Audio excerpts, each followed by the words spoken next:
Muy bien, en la clase de el jueves estuvimos hablando sobre los conceptos introductorios, sobre corriente, resistencia, ley de Ohm. Encontramos, lo último que encontramos fue, bueno, vamos a repasar todas las ecuaciones. Encontramos una relación directa para la corriente en términos de esto. La corriente en términos de la velocidad de arrastre, de la concentración de portadores de carga, la carga de estos portadores de carga y el área de sección transversal que atraviesa. También definimos la densidad de corriente como una cantidad vectorial que me señala en qué dirección están atravesando los portadores de corriente esa área. Y una consecuencia directa es los materiales que siguen la ley de Ohm, para los cuales el campo eléctrico es paralelo a la densidad de corriente. Pudimos definir tres tipos de materiales: los materiales conductores, los materiales aislantes y los semiconductores. Hablamos también de que la resistividad, que era la cantidad que aparecía pues ahí como un factor de proporcionalidad en la ley de Ohm, pues era una función de la temperatura, una relación similar a la de la expansión térmica. Y entonces esta ecuación me iba a permitir a mí conocer los diferentes tipos de materiales que hay también. Yo puedo clasificar a los materiales de acuerdo a la respuesta que tienen a un cambio de temperatura. En el caso de los metales, son aquellos para los cuales la resistividad aumenta en la medida que nosotros aumentamos la temperatura, y siguen esta ecuación, mientras que los semiconductores, la resistividad disminuye a medida que la temperatura aumenta. Y por último están los superconductores, que son los cuales su resistividad tiende a cero cuando llegamos a una temperatura crítica. Esa temperatura crítica pues va a estar determinada por las propiedades del semiconductor, que puede ser, bueno, puro, es muy difícil, normalmente es un compuesto de diferentes elementos. Y entonces pues, pero nosotros vamos a centrar nada más en los conductores, en los metales que siguen la resistividad aumenta a medida que la temperatura aumenta. Bien, usando este concepto de resistividad logramos encontrar el que es más conocido, que es la resistencia, es la cantidad macroscópica que uno puede medir usando un multímetro, y está relacionada con la resistividad, es decir, está relacionada con el tipo de material, con la longitud y con el área, ¿no? Entonces, depende de dos cosas, depende del material y depende de sus características físicas o geométricas. Y a partir de esto, pues la ecuación tan famosa de la ley de Ohm, eh, normalmente se presenta en forma de una pirámide. La pirámide es, es una regla mnemotécnica para poder aprenderse la ecuación, aunque para ustedes esto puede ser muy básico, tal vez para las personas que no tienen mucha experiencia en matemática puede que sí, pero para ustedes esto puede ser muy básico. Entonces, de ahí a esa ecuación se le conoce normalmente como la ley de Ohm, pero realmente la ley de Ohm es esta. Pero gracias a esa ley puede llegar a esta ecuación. Entonces, solamente los materiales que siguen una relación proporcional entre el campo y la densidad de corriente, para ellos se puede definir esta. Pero afortunadamente todos los conductores que usamos cotidianamente siguen esta regla. Entonces, si estamos centrados en ese contexto, pues no hay ningún problema. Bueno, el objetivo de la clase de hoy es hacer algunos ejercicios con estas ideas que planteamos el jueves. Y pues el primero que vamos a hacer es el problema 32.4. Vamos a hacer solo problemas de Resnick hoy. Problema 32.4. que tiene que ver con corriente y, su relación con la velocidad de arrastre de los portadores de carga. Entonces me dice una corriente pequeña, pero mesurable, de 123 pico amper. Esta es un prefijo del sistema internacional. Anotar aquí en los datos. Primero tenemos la corriente, son 123 pico, significa por 10 a la menos 12 en los prefijos del sistema internacional. Entonces aquí tengo el primer dato, la corriente. También tengo que está hecho de cobre. Entonces, al estar hecho de cobre, el dato que me va a interesar en este caso es la densidad volumétrica. La densidad volumétrica del cobre es 8000.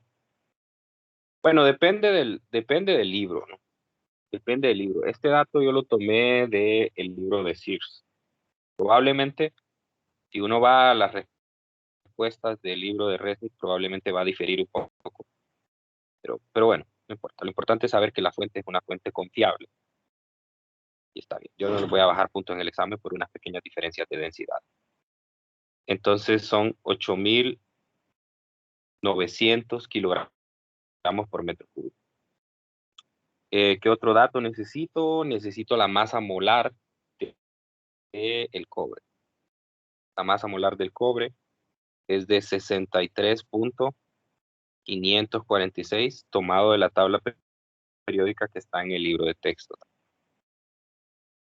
Podría diferir de un lugar a otro, pero bueno, se ve directamente de la tabla periódica. Esos datos necesito del cobre, esos dos. Bueno, esos son los primeros. Luego me dice que tiene un diámetro de 2.46 milímetros. Entonces, el siguiente dato, 2.46 milímetros o 2.46 por 10 a la menos 3 metros, el diámetro del alambre. Inciso A, calcule la densidad de corriente. Inciso A, la densidad de corriente. La densidad de corriente, acuérdese que se define como la corriente por unidad de área. En este caso se trata de un conductor cilíndrico, justamente por eso me están dando su diámetro, para el cual pues los portadores de carga son los electrones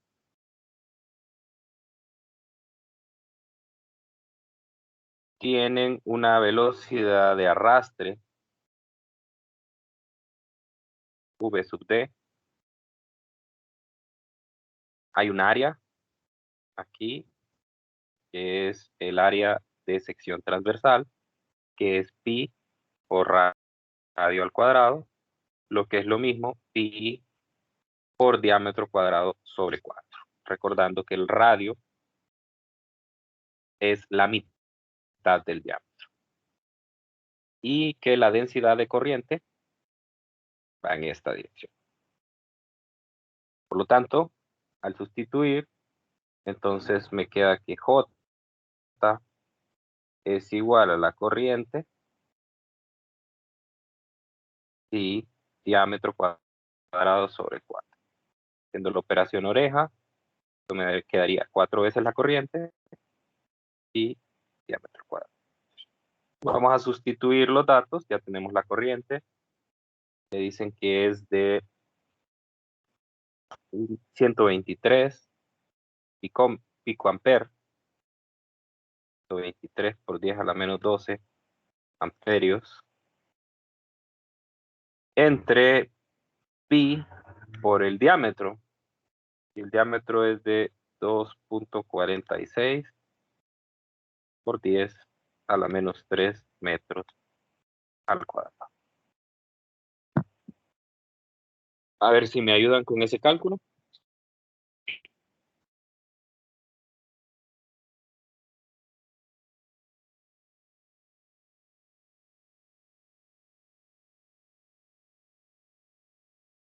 Toma la calculadora.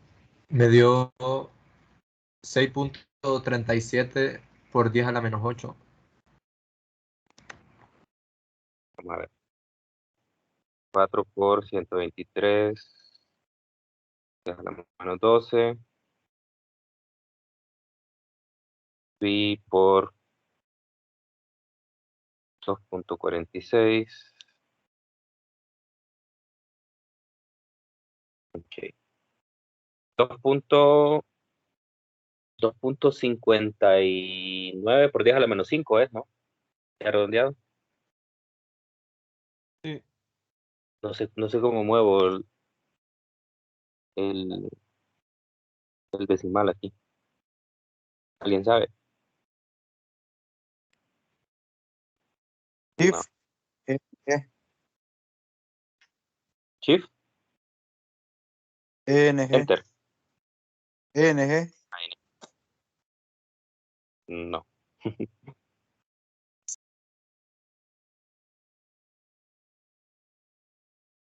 Formato del resultado.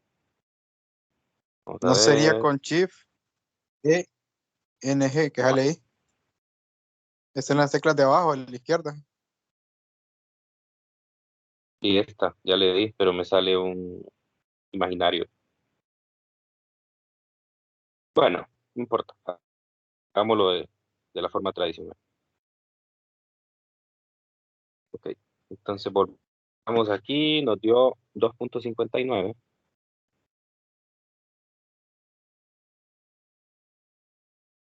por 10 a la menos 5 amperios por metro cuadrado.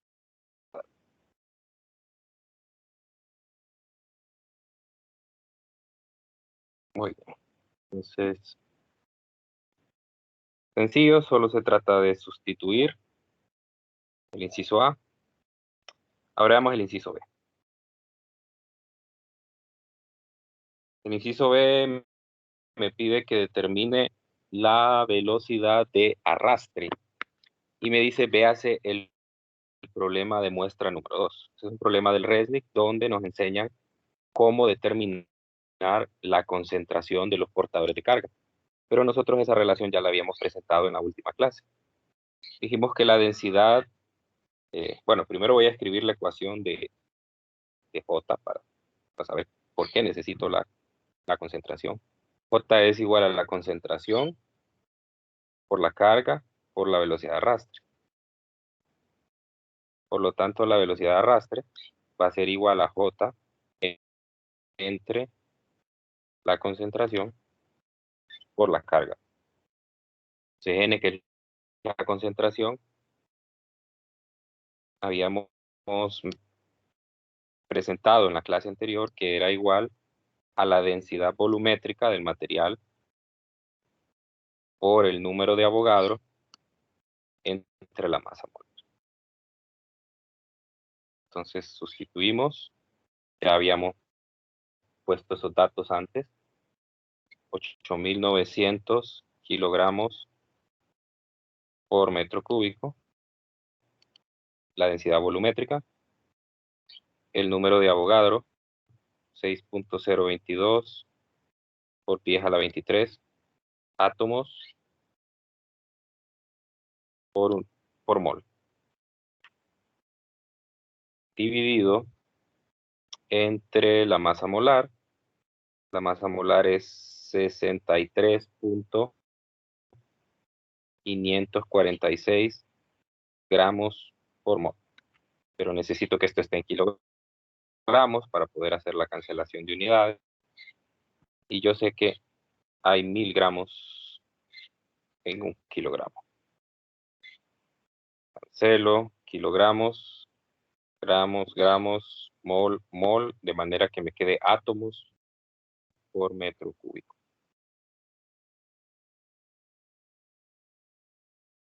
Hacer el cálculo. Pues tengo 8.900 por 6.022 por 10 a la 23 entre 63.546 por 1 entre 1000. Eso me da 8.43 por 10 a la 28.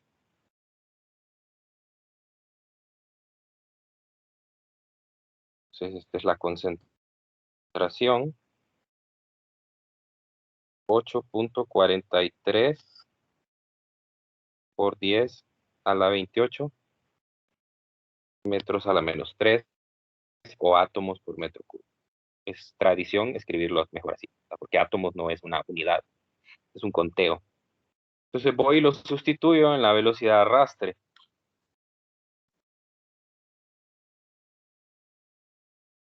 Sustituyendo, entonces tengo que la velocidad de arrastre va a ser igual a la densidad de corriente, que es 2.59 por 10 a la menos 5 amperes por metro cuadrado, entre la concentración, que es 8.43 por 10 a la 28 metros a la menos 3, por la carga de los portadores, que son electrones, 6.02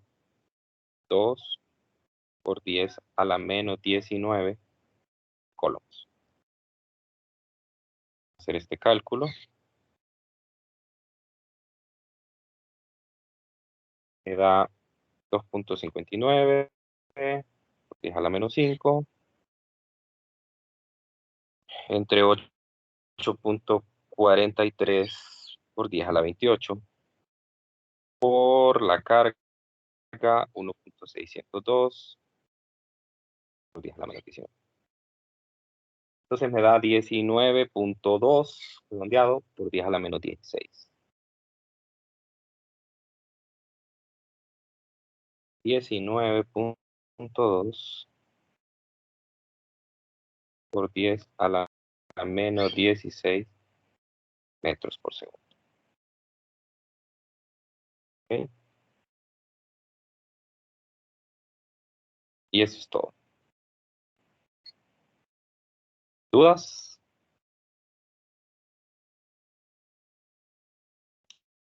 ¿Dudas con este problema? El inciso B.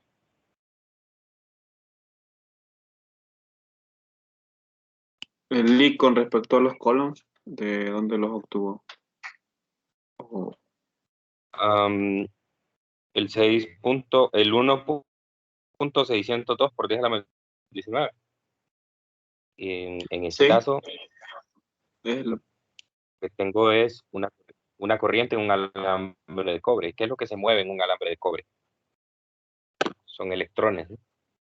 De hecho, el mismo inciso B lo dice. La velocidad de arrastre de los electrones. Y la carga de un electrón es la carga fundamental. Sí, sí, ya. 1.602 por 10 a la menos. Muy bien. ¿Alguien más?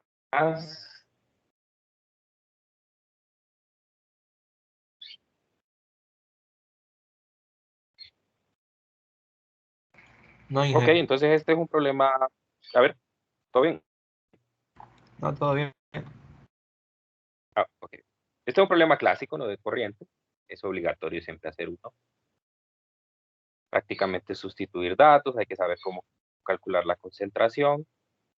La fórmula es la misma para todo material, lo único que va a cambiar, pues obviamente, es la densidad volumétrica y la masa molar. Pero esa es la relación que va a usar siempre para determinar la concentración. Bueno, vamos a hacer ahora esto, repasando la primera parte de la clase del jueves, que era densidad de corriente, velocidad de arrastre. Ahora vamos a repasar la segunda parte, que tiene que ver con la ley de Ohm, es decir, resistividad, resistencia, estas cantidades. Entonces la segunda es un problema simbólico, bueno, no simbólico, pero trata de manipular bastantes ecuaciones, que solo me dan un dato. Entonces vea, el problema 32, seguimos siempre en el RESDIC. Problema 3227, me dice que un alambre con una resistencia de 6 ohmios se estira en un dado de modo que su nueva longitud es 3 veces mayor que su longitud inicial. Hay la resistencia del alambre más largo, suponiendo que la resistividad y la resistencia del material no hayan cambiado durante el proceso de estirado. Muy bien, entonces aquí lo que yo tengo como datos es que es solo un dato numérico, que la resistencia inicial 6 ohmios, que la densidad volumétrica se mantiene constante y que la resistividad se mantiene constante. Y que la longitud final, después de haberlo estirado, es 3 veces la longitud inicial. Y lo que me piden determinar es la nueva resistencia. La nueva resistencia. Ok. Entonces, vamos a partir de la ecuación de la resistencia. Vimos en la última clase que la resistencia era el cociente entre la resistividad por la longitud entre el área. Esta es la ecuación clave para resolver el problema. Resistividad por longitud entre área. Entonces quiere decir que yo puedo escribir dos ecuaciones.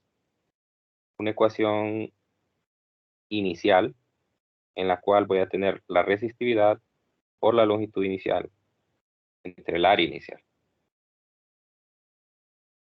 Y voy a tener también una ecuación final de resistencia. Va a tener la misma resistividad, porque estirar un material no hace que la resistividad cambie. Y hace que la resistencia cambie, pero no la resistividad. Entonces, la resistividad va a ser igual, no le pongo ningún subíndice. Voy a tener como consecuencia una longitud final y un área. Es decir, el área no puede mantenerse constante porque si yo estiro el alambre, como consecuencia, el material extra que va a haber en la longitud tiene que venir del área.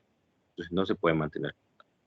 Pero voy a usar también aquí el hecho de que la longitud final es 3 veces la longitud inicial. Entonces esta última ecuación me va a quedar 3 ρ L0 entre A. Entonces voy a tener dos ecuaciones aquí. Una primera ecuación que tiene que ver con la resistencia inicial y una segunda que tiene que ver con la resistencia final. Muy bien, entonces ahora lo que voy a hacer es deshacerme de algunas cosas que se mantienen constantes. Porque yo lo que ando buscando es cuál es la resistencia final y me tiene que quedar en términos de la resistencia inicial. Entonces para eso lo que voy a hacer es dividir la ecuación 2 entre la 1. Entonces, dividiendo 2 entre 1, lo que le va a resultar es R entre R0 igual a 3 veces la resistividad por la longitud inicial entre el área final y aquí la resistividad, la longitud inicial y el área inicial.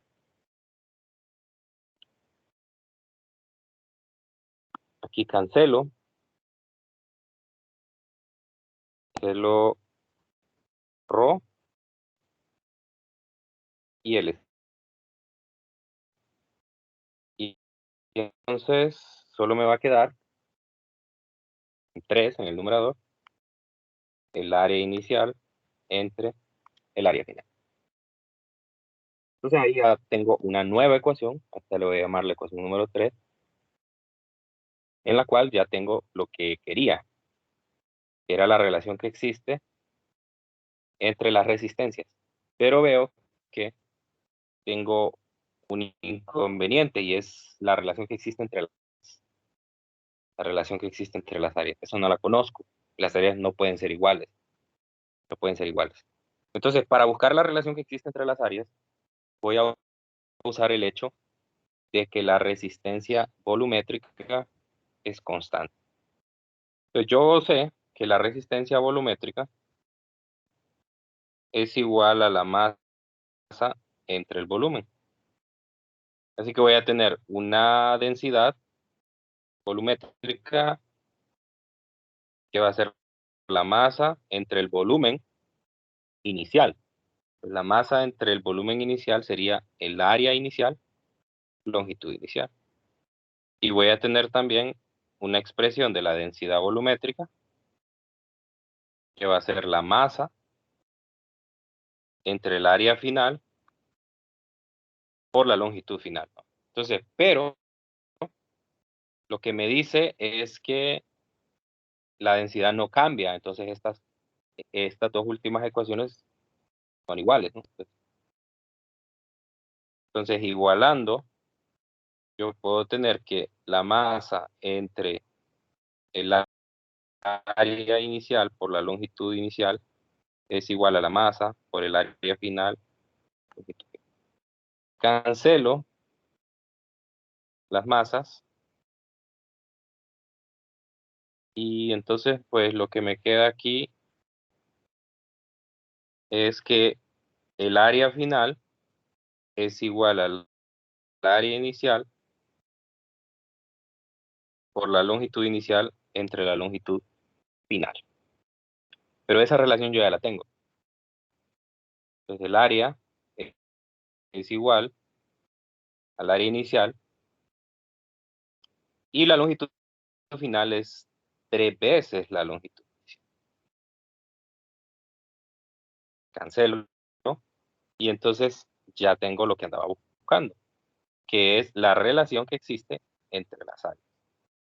El área final es 1/3 del área inicial. Entonces ya me puedo ir otra vez a la ecuación 3 que tengo y sustituir esa relación y tener finalmente la resistencia final en términos de la resistencia.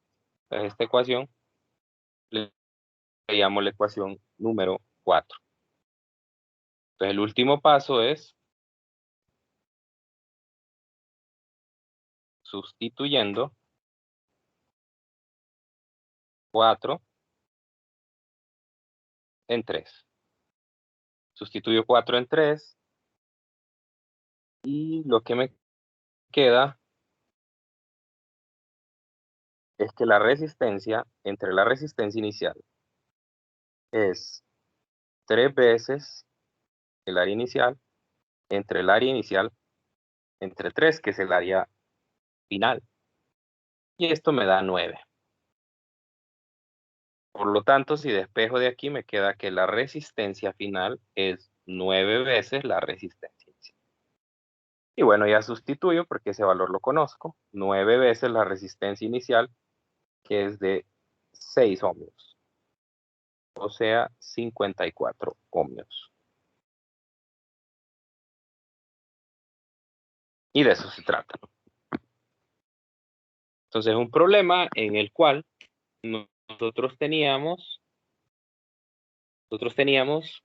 la resistencia inicial, después esta se estira, es un alambre con geometría cilíndrica que se estira hasta que la longitud final es 3 veces la longitud inicial. Me piden que encuentre cuál es la nueva resistencia. Entonces la lección aquí es, la resistencia no es constante, es una función de la longitud y del área, ¿no? Entonces si yo estiro el alambre va a cambiar su longitud y va a cambiar su área.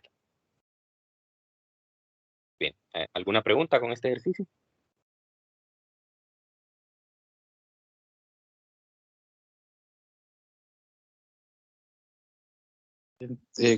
Entonces, si estiramos el alambre, disminuiría la resistividad. No, la resistividad se mantiene constante. Lo que cambia es la resistencia. Que la resistividad solo es una función del material. La resistividad tiene que ver con la estructura del material. Lo que cambia es la resistencia. Aquí está la clave en este caso. La resistencia cambia porque la longitud cambia y el área cambia.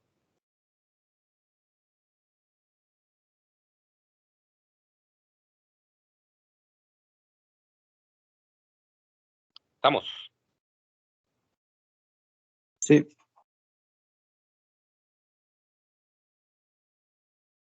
¿Preguntas?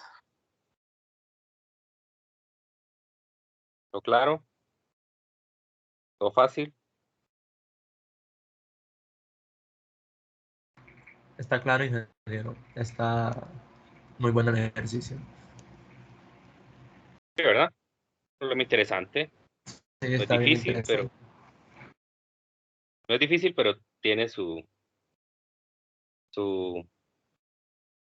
bueno, esta manipular ecuaciones a veces lo confunde a uno, ¿verdad? Pero bueno, es todo manejar bien la teoría, ¿verdad? Bueno, entonces vamos a hacer un último problema. Último problema. A ver.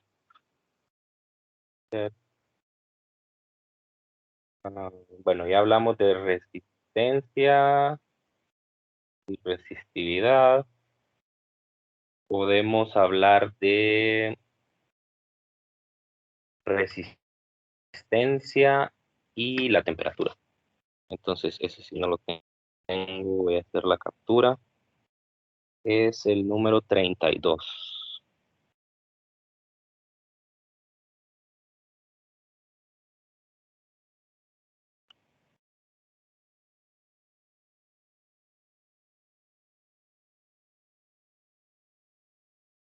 Número 32. Uy, aquí estoy en el capítulo 33. Un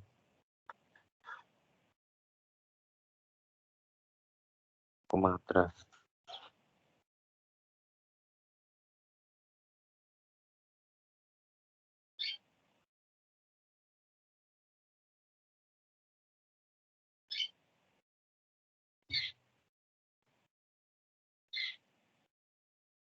Aquí está. Un problema interesante porque pues, tiene bastante vinculación con la experiencia cotidiana, ¿verdad? Nos hablan de una linterna.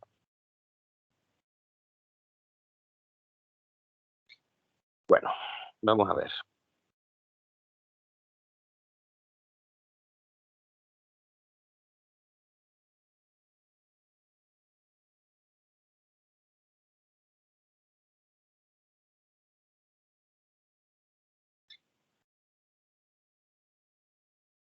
Dice que el foco de una linterna eléctrica de bolsillo común está especificado a 310 miliamperes y 2.9 voltios, siendo los valores de la corriente y el voltaje en las condiciones de operación. Si la resistencia del filamento del foco es de 1.12 ohmios, cuando está frío, a 20 grados, calcule la temperatura del filamento cuando el foco está encendido. El filamento está hecho de tungsteno. Suponga que la ecuación 14 se cumple dentro de los límites de temperaturas encontradas. Muy bien, aquí se refieren a una ecuación que es la ecuación 14. Ecuación 14 es una ecuación ya conocida por nosotros, la cual me dice que la relación en la que cambia la resistividad con la temperatura es esta. Donde alfa es el coeficiente térmico de resistividad y rho, pues es la temperatura, es la resistividad a la temperatura final T, y rho sub 0 es la resistividad a la temperatura. Okay. Entonces, nosotros sabemos que nosotros sabemos que la resistencia es ρ por la longitud entre el área. De manera que, a partir de esta ecuación se encuentra que ρ es la resistividad, es la resistencia por el área entre la longitud. Es decir, que yo puedo sustituir en esta ecuación y decir que ρ, el primer ρ es R por A entre L. Es decir, la resistividad final menos la resistividad inicial. Eso sería la resistencia inicial por el área inicial, longitud inicial. Lo mismo del lado derecho. Alfa T menos T sub 0. Nosotros vamos a asumir que no existe un cambio en las dimensiones del material.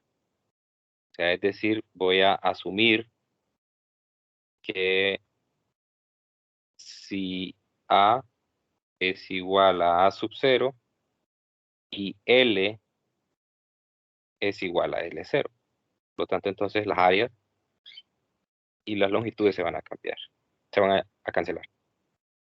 Por lo tanto, entonces me quedaría una ecuación R menos R0 es igual a R0 por alfa por T. Podría considerar la expansión volumétrica del conductor, ¿verdad?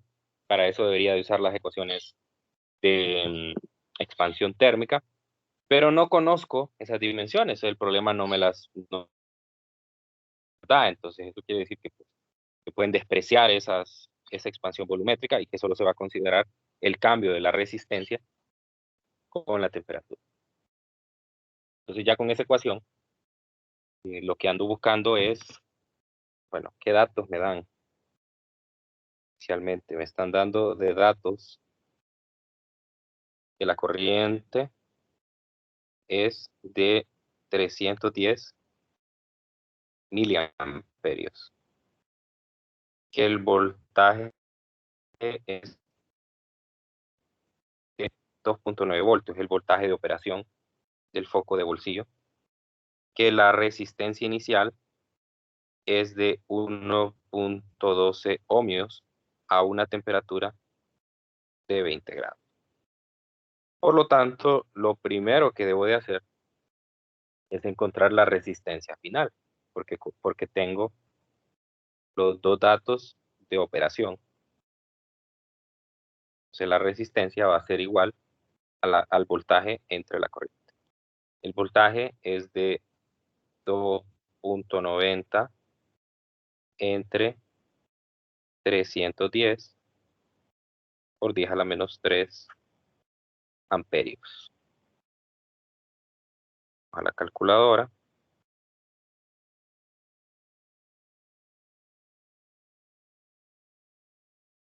.9 entre 310 por 10 a la menos 3. Me da 9.35. 9.35 ohmios. 9.35 ohmios. Esa es la resistencia que tiene el filamento de tungsteno en el momento que el foco está encendido. Entonces ahora voy a usar la ecuación que deduje anteriormente de la resistencia en términos de la temperatura. Y entonces esa ecuación es la siguiente. R es igual a R0, 1 más alfa delta T. Paso a dividir el R0, me va a quedar 1 más alfa por delta T. Entonces delta T a ser igual a R entre R0 menos 1 entre A. Muy bien. Y sabemos además que la temperatura final es la temperatura inicial más el delta T.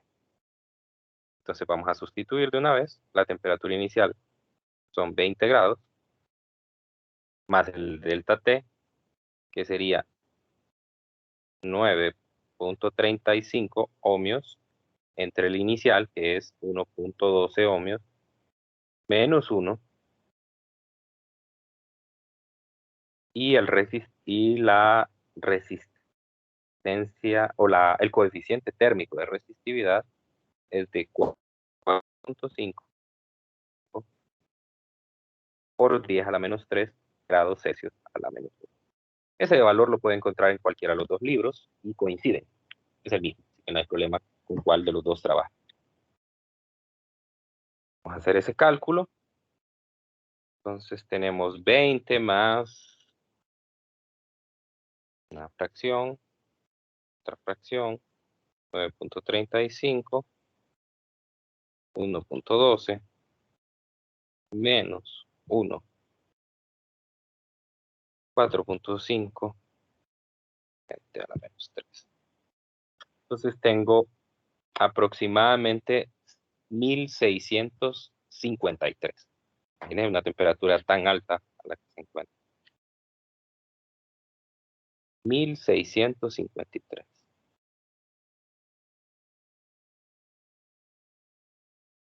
Es por ello que estas lámparas utilizan este filamento, porque el tungsteno a esta temperatura es capaz de provocar el fenómeno de incandescencia. Es decir, de tan caliente que está, puede emitir luz que se puede aprovechar como luz visible. Si tuvieron la oportunidad de conocer, porque ya realmente poco se usan estas bombillas, cuando uno las tocaba, pues se sentía esa gran cantidad de calor ahí alrededor.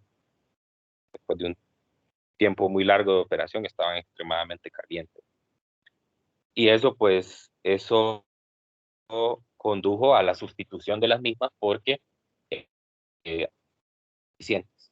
Es decir, consumían una gran cantidad y la mayor cantidad la aprovechaban para convertirla en calor y no en luz, que es lo que uno quiere. Por eso actualmente se utilizan otros mecanismos. La tecnología LED pues ha venido a ser muchísimo más eficiente e incluso más barata. Bueno, entonces no sé si hay alguna pregunta en este ejercicio. Ya aquí hicimos una aplicación del último concepto de la resistencia en términos de la temperatura.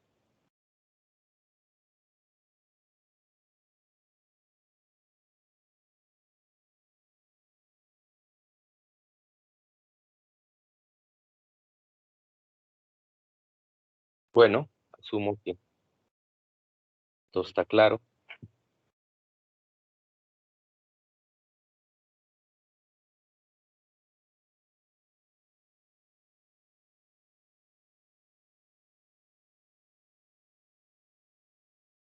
Ok, entonces aquí nos vamos a quedar hoy. Mañana vamos a hablar sobre la fuerza electromotriz y vamos a introducir el concepto también de potencia. Entonces mañana, pues, no, probablemente el miércoles estemos terminando ya el miércoles. Mañana vamos a ver si vemos la teoría de media hora y hacemos 1 o 2 problemas luego. Bueno, entonces, si no tienen alguna observación, algún comentario, aquí lo dejamos por hoy. Y nos encontramos mañana. Cuídense mucho y que tengan un feliz día. Gracias, ingeniero. Feliz Perfecto, tarde. ingeniero, gracias.